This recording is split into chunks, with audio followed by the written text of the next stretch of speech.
सोचो, एक भिखारी रोज तुम्हारे सामने बैठा भीख मांगता है। मैले कुचैले कपड़े, जंग लगा कटोरा, सिर झुकाए चुपचाप बैठा रहता है। तुम उसे देखकर नजरअंदाज कर देते हो, लेकिन तुम्हें अंदाजा भी नहीं कि वो हर दिन जो पैसे इकट्ठा करता है उससे कुछ ऐसा कर रहा है जो पूरी दुनिया में मिसाल बन जाएगा। एक दिन जब उसकी सच्चाई सामने आई तो पूरा शहर हिल गया। आखिर कौन था वो, और क्यों उसने अपनी पूरी जिंदगी भीख मांगने में लगा दी? तो आखिर सच क्या था? आइए जानते हैं इस भिखारी की अनसुनी कहानी।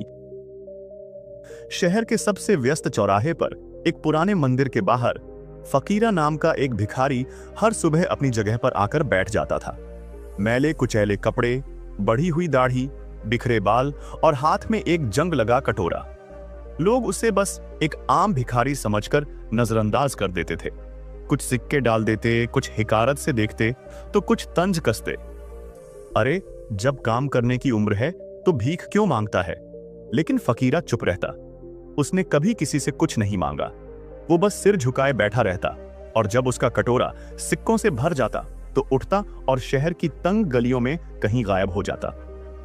शहर के लोगों को उसकी इस हरकत से कोई फर्क नहीं पड़ता था, लेकिन रघु, जो एक 12 साल का गरीब लड़का था, उसे यह सब अजीब लगा। रघु खुद स्कूल नहीं जा पाता था, इसलिए कचरे में से काम की चीजें इकट्ठा कर बेचता था। एक दिन जब फकीरा सिक्के लेकर उठा तो रघु ने चुपचाप उसका पीछा किया। फकीरा संकरी गलियों से होकर एक पुराने जर्जर मकान में पहुंचा। रघु ने खिड़की से झांककर अंदर देखा और उसकी आंखें फटी की फटी रह गईं। अंदर करीब 60 से 70 बच्चे पढ़ाई कर रहे थे। उनके कपड़े फटे पुराने थे, लेकिन उनके चेहरे पर खुशी थी। उनके पास किताबें, स्लेट और कुछ लकड़ी की कुर्सियां और टेबल रखी थीं। फकीरा अंदर गया और अपने कपड़े से सिक्के निकालकर एक बूढ़ी औरत को दे दिए। बूढ़ी औरत ने आशीर्वाद देते हुए कहा, भगवान तुम्हारा भला करे फकीरा, तुम्हारी वजह से ये बच्चे पढ़ पा रहे हैं। फकीरा मुस्कुराया और बोला, बस इन्हें पढ़ाते रहो अम्मा, यही मेरे लिए सबसे बड़ा आशीर्वाद है। रघु ये सब देखकर हैरान था। तो ये आदमी भिखारी नहीं है, ये तो अनाथ बच्चों की जिंदगी संवार रहा है। अगले दिन रघु ने हिम्मत करके फकीरा से पूछा, तुम कौन हो और ये सब क्यों कर रहे हो?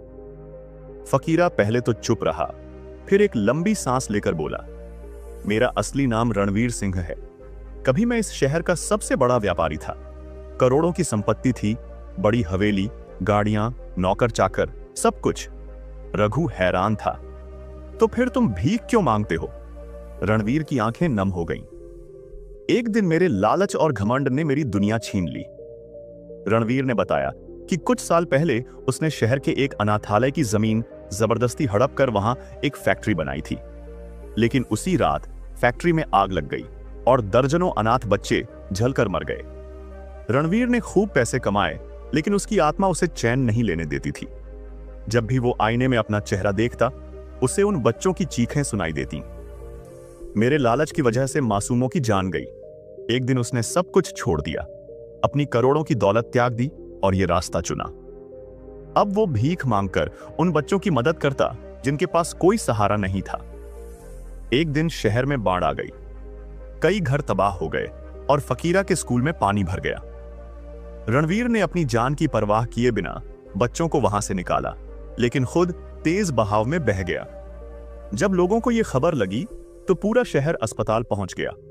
अखबारों में छपा, करोड़पति से भिखारी बने रणवीर सिंह, जिसने अनगिनत अनाथों को शिक्षा दी। लोग हैरान थे। जिसे वो एक मामूली भिखारी समझते थे, वो असल में सबसे बड़ा दानवीर था। रणवीर की हालत गंभीर थी।